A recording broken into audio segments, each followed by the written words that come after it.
Hey, what's up, everybody? Just wanted to make this disclaimer real quick before we get into this. Not everything that I say is going to be politically correct, but I don't really give a damn. Um, I can't say that. What's going on, everybody? This is Chris, Small Circle. Just wanted to make this disclaimer real quick before we get started on the podcast. Not everything I say is going to be politically correct. So if I hurt your feelings or if I say something that is offensive to you, I'm sorry that you got your feelings hurt and you need to man up. Nope.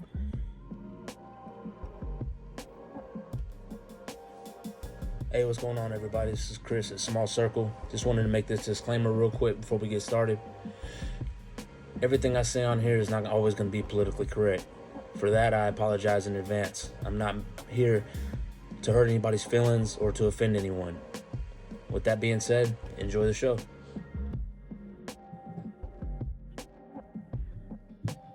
Hey, what's going on, everybody? It's Chris at Small Circle, episode 13. I have a special guest with me, Wade Maxwell. Mr. Maxwell, how you doing, sir? I'm doing well. How are you, man? I'm good, man. Good, man. Good to see you as usual. Yeah, awesome. Excuse my voice. I am getting over allergies right now. I went to New York, came back, went from cold to hot and all that stuff like that. I promise you, it's not Corona. I promise you. I just sound like Barry White right now. Very, very, very whitish right now. Well, that's right. We need to get you singing some songs. I know that's what I was saying. I was like, bro, you got any Barry White in the karaoke? Man, deal? I got it, man. Play it. All right. Well, the reason why I got Mr. Maxwell coming through today is because he is local. And he also does karaoke from different bars in the area. Let's back up a little bit. How long you been in the East Montgomery County area? So we moved here in 2005. Okay. That was about the time we met, huh? That was about the time we met. Yeah, at the football field. Yep. We moved from Louisiana. We lived in Louisiana for 10 years, and after Katrina. Okay. It was just time to come back because things just got too wild over there. So. Oh, really? Yeah, man. My wife was a teacher, and her classroom doubled in size overnight, and it became way too much. I bet. So after Katrina, we decided to move back to Texas, and we settled here because Chrissy's parents were here. Oh, okay. Yeah. So we like it, man. It's been home since then. So. Yeah. So y'all are both of y'all from Louisiana, like born and raised? No, we're from South Texas, down around Corpus Christi. Okay. She was born in Dallas. I went there for like college or something. I went there for work. Okay. She followed me over. She transferred to U of L. Actually, it was USL back then, but when she graduated, it was University of Lafayette, Louisiana. Gotcha. Yeah. So. That's right. You and Nolan Ryan were born in the same town. That's huh? right. Refugio. Yeah, man. Yeah. Okay. That's right. I remember you saying that. That's right. Nolan Ryan's hometown. You know, Yeah. I don't think he stayed there long, just a couple of days. Right. I was saying, but long enough for Refugio to put up a sign. That says, birthplace of Nolan Ryan. Trust me, this isn't where he lives. No, not at all. For sure. For sure. That's awesome, man. Okay, well, what made you start doing the karaoke thing? So I always like to sing and be a silly guy on the microphone. And a buddy of ours right across the highway here at How You Doing, he needed a karaoke guy. And you know what I said? I'll give it a try. And it kind of fell into place like that. And I started doing weekly there, and did that for 4 or 5 years. And then we bought our own equipment, and then Ian wanted to start doing it. Right. So we got Ian started. He bought all the equipment from us, and then he started doing it over and over and over. When he left for college, he had several gigs lined up that I didn't want him to lose. So I just kept on going, and shoot, man, we're doing karaoke 2 or 3 times a week now. Doing private party DJs, weddings, banquets. Oh, right on. So it's really grown into a little nest egg for him, for sure. Yeah, that'll work. Yep.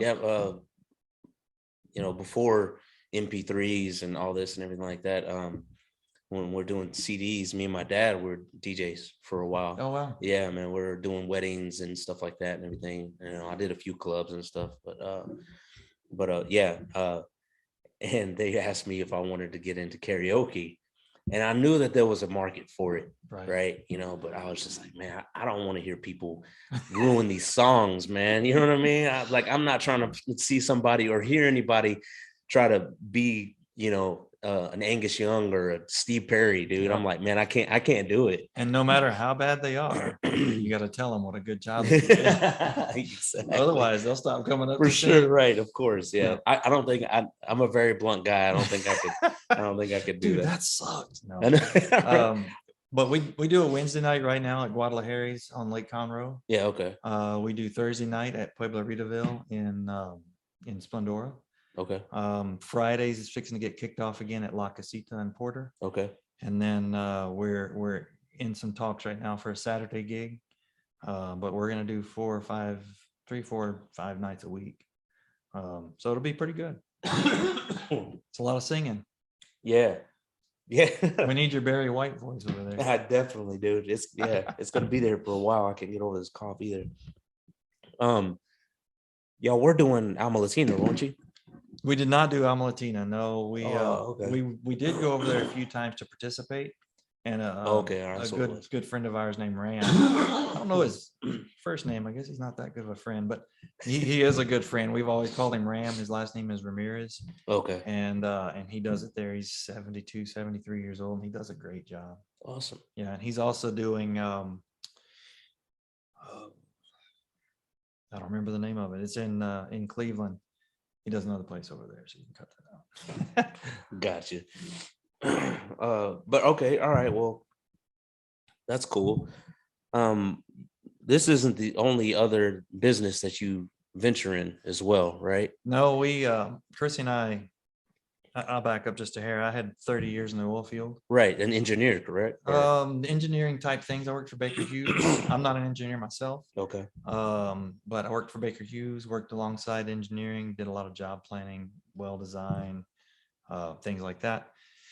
Work over interventions, things, design and planning. After that, in 2011 or so, we got presented with the opportunity to buy a company, and we bought an oil field rental company that had offshore rental equipment. Right.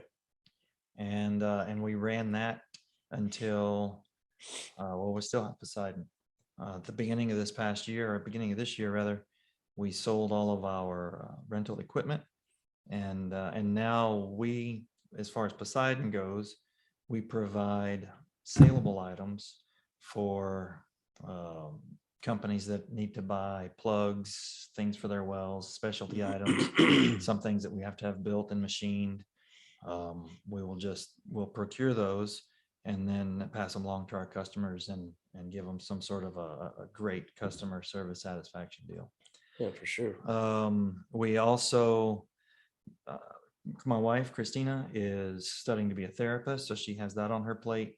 She's also the color guard director at Splendora ISD.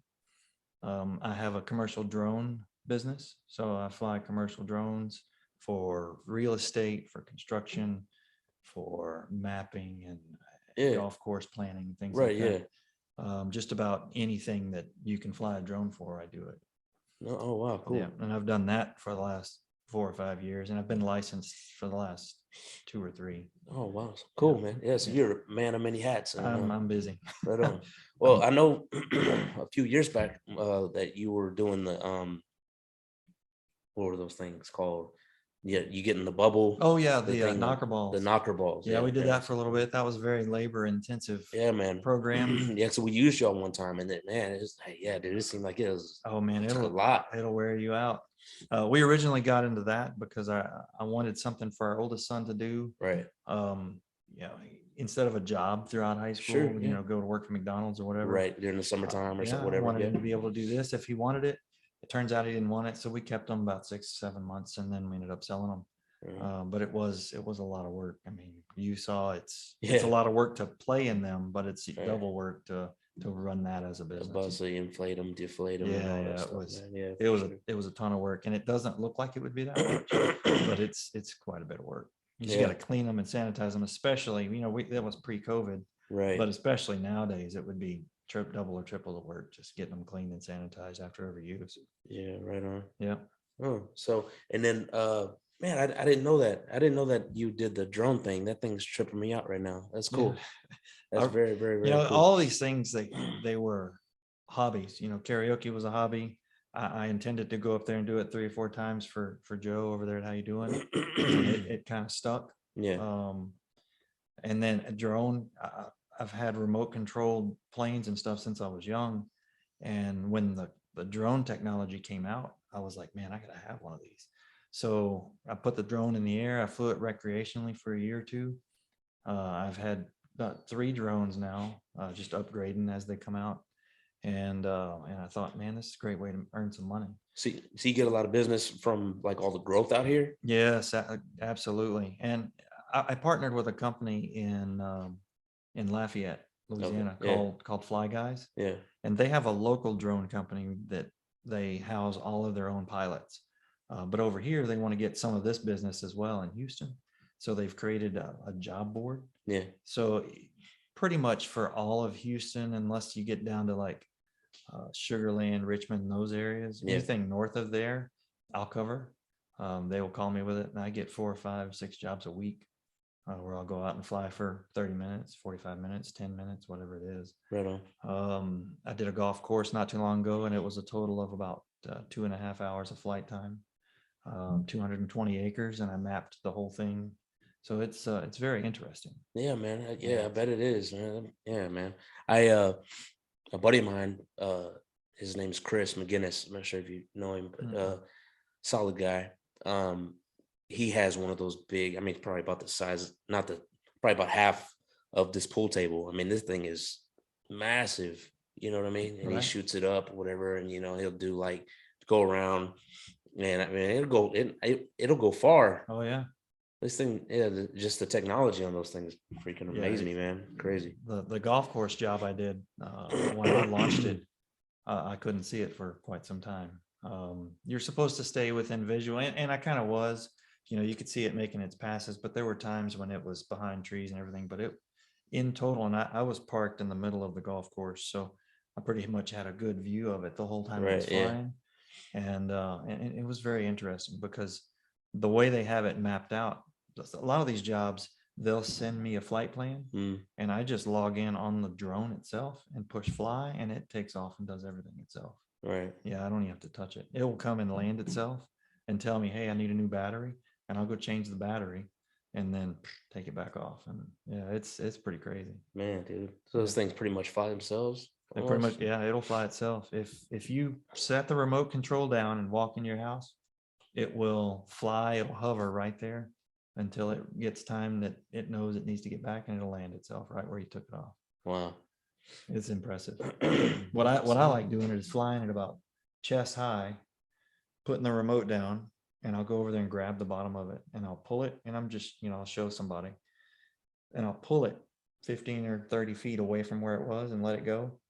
It flies back to where I pulled it from. Man, dude, that's insane. Yeah, man. It wants to be there. It sounds like a ball of angry hornets when you're pulling it away from its spot. Oh wow, man. Yeah, that's pretty. It's fighting you, you have to show me that, man. Yeah, That's cool. That's cool, man. That's interesting. Yeah, it's a lot of fun. Right. All right. Anyway, yeah, we're here talking about that, man. You're here for karaoke, bro. That's all right. I was like, people don't want to go see no drones. They want to sing. That's right. Journey and all that stuff. I got you. So you already gave them your schedule and stuff. Another reason why I want to have you on, man, is because you have 3 kids, right? 4 kids. Yeah. Wow. Oh yeah, that's right. The small one, the youngest one. Yeah. Man, the skateboarder. Skull Crusher. Yeah. Yeah, man. Yeah. Okay, yeah, that's right. So you have Cole, which he's the oldest, right? He's the oldest. And 23. He's in the military right now. He's in the Air Force. He is. He went in January 10th of this year. Okay. He's been through basic. Yeah. He got out of basic, went to basic flight school, and then now he's in basic loadmaster, which is his job. Mm-hmm. For now, his big plan is to fly. Sure. He's already a private pilot. He was chasing his commercial pilot license. So he's got his private pilot's license, and he's got his instrument rating license. And then about halfway through the commercial plan, he said, you know what, I want to fly for the Air Force. So because he didn't get his bachelor's, he has his associate that he graduated with in high school. Yeah. Because he doesn't have his bachelor's, he couldn't fly right off the bat. He couldn't Right. go into the flight program. Yeah. So he's got to do a job, and his job is basic loadmaster. He got the job he wanted. He got the plane he wanted. He's going to be on the C-17. And he got the base he wanted. So he's going to be at McCord in Washington State. What a lucky guy. Yeah, he was very fortunate. What a lucky. Yeah, it's hard to do that, man. Yeah. It's hard to do that. I got stuck in the middle of the desert in Alamogordo, New Mexico. Oh, wow. In the middle of nowhere, dude. Yeah. Being that, 19, 20 years old, Yeah. just nothing to do. It's like a retirement, Cloudcroft up there and all that stuff and everything. It's just nothing but old people there, man. It kind of sucked, but yeah, he's enjoying it. He's really excelled. Through high school, we kind of had to pull him through high school a little bit. How are your grades? Yeah. But he's done it all on his own. He's really excelled at everything he's done. He's been an element leader and a laundry chief, which is ironic because there's still laundry in our laundry room from when he left. Yeah, I'm not watching it. Right. Well, it makes you or breaks you, man. You know what I mean? That's what they say about the military. It does one or the other, So yeah. I'm glad it's fitting for him because a lot of these kids they're scared to take that plunge. You know what I mean? They're scared of the unknown because they don't know. You know what I mean? And I try to give them the best advice as I can from my experience, but that was over 20 years ago. So it's changed, since now. But the reason why I wanted to talk about it is because, Jason, my son, he graduates this year. Abby, she graduates this year, and you have a middle one in there, right? Ian, right? Ian, yeah. He's at UTSA. Or I'll say he's in college and stuff, right? Yeah. So Jason, he just really doesn't know what he wants to do. Ryan, we had no problems with him. He wanted to be an actor since he was 12, 13 years old. So he's off in LA doing his thing. Jason, he kind of really doesn't know what he wants to do. We're trying to, hey, should you go to college? Should you not? Tanya's pushing the college thing. I don't think he'd be a good fit for the military. I'd be honest with you, or I'd be honest with him and be like, man, I don't think you're going to like it, but to each his own. I don't know. You know what I mean? I mean, I don't think he's ever broke a curfew here. Right. You know what I mean? So it might be fitting, you know what I mean? He'd have to cut that mop that he has on the top of his head, but it is what it is. But it just seems like trying to spread awareness to these kids that all the options that they have. Yep. You know what I mean? You got online schooling, you got the military, you got, you can, basically you can work from your bedroom if you wanted to. Absolutely. All this, way more opportunities than what me and you had. Right. And the pastor that I had on last week, he just went back to school and he just became a teacher. Right. So now he's a teacher and a basketball coach. Oh, wow. And he's my age. He's 40 something. I think he's 40, 41, something like that. But anyway, so he just made a career change, so it's never too late. You know what Absolutely. I mean? So I'm just trying to tell the kids, and I tell all my kids, but I told Ryan, because he was like, well, look, what if I get through it or whatever, or 5 or 6 years go by and I don't, I decide not to do it anymore or whatever, something like that. I'm like, dude, that's what those years are for. Right. You know what I mean? I'm like, look, you have the, 40, 50 years or whatever of your life to work at a job that you hate. Yep. So, so take this time now to kind of try to figure out what you want, to do and all that, like a lot of, and another thing, I know I'm repeating myself from the last podcast, but that a lot of people think 4 years is a long time, but it's really not. It's not. I mean, No. and you always have that as a backup. You know what I mean? Whatever you majored in or whatever. And that was the hardest thing for him, was the commitment. He's like, Dad, that's 4 years. But you and I know, and people that are our age know, 4 years is like that. It's nothing. Yeah. So once he got past that, it's been no looking back. He's really been happy with his decision. And he's doing well. So yeah, that's awesome. That's great. That's great to hear, man. I wish him the best. Oh, thank you. And his goal is to fly the C-17. His goal is to fly. So no, not the C-17. Oh, okay. He wants to. His goal is to fly the A-10 Warthog. Oh yeah, that's my favorite plane. Yeah, he's that's his goal. Yeah, have you ever heard one go by? They sound so different than the other ones. You know what I mean? Those are my favorite ones. That one and Hercules. Oh yeah. Yeah, that was my favorite one. So his plan is going to take him. So he's got to, get through all of this initial training. He goes to seer school or torture school. Sure, yeah. He goes to all of his regular training, and then once he gets to his duty base, he can start taking more college classes. And when he's within a year of graduating with his bachelor's, he can apply for a commission. And when he applies for commission, if he gets picked up, then he can start the whole pilot process. Oh, okay. So that's his plan. It's very competitive. Yeah. Those there's very few pilot slots every year, and it's very, very competitive. So I've told him to volunteer a bunch, be a leader as much as possible. Just get your name out there, be noticed by your command. Yeah. And it'll make your job that much easier. Yeah, because I mean they have an acceptance rate, just like it's almost like a college. Absolutely. You know what I mean? So you have to do the extracurriculars. You have to keep your your grades in check. You know what I mean? Your behavior in check. So. But he floundered after high school. He had several jobs. He had a really good job, and then he worked at several restaurants, and he did well at those places. And none of those just seemed to fit his personality. Right. And then this has really clicked and fit his personality. I don't know if he performs better with that kind of structure. Yeah. Or I don't know what it is. I can't explain it. But I think he does need the structure in his life too. Just keep him on track, keep him heading in a direction. Yeah. Right. Yeah, for sure. Right. Yeah, that's awesome, man. That's cool. So, all right. So what are some, I know you got a few hats that, in your businesses and all that stuff like that. You got any future plans or future goals or anything like that you're, I do headed towards, I know you're about to have an empty nest here, what? 3.5 years. Yeah. Right. Yeah. I'm on a 2-year plan. On a 2-year plan. Yeah. I'm on a 3.5-year plan. Right. Yeah. What I didn't mention a minute ago when I was talking about Poseidon and all the other things, I also work for a company called Genesee Scientific. Okay. Where I sell biomedical research supplies. Oh, wow. And, that takes me down to the med center 3 or 4 days a week, and then San Antonio, Austin, those places. And I deal with institutions like Baylor College of Medicine, University of Texas Health Science Center, places in San Antonio, all the biotechs I want. And that company is based in San Diego, California. Okay. And I've been with them about a year. Hopefully, in 3 or 4 years, whenever Ashton graduates, those folks will let me work remotely, inside sales, things like that. Because the plan is to build out a van, like an RV, and van life it for 3 or 4 years. Wow. Chrissy's going to be a therapist, and she'll be doing teledoc kind of services. I'll pick up drone jobs. I'll do whatever I can. Whatever, man. Yeah, we're just gonna take off and live, man. 3 or 4 years. That's cool. And then, after that, we have a plan to open a tavern and beer garden called Concrete Sasquatch. Oh, wow. So we have all of our marketing in place. We have trademarks and things like that.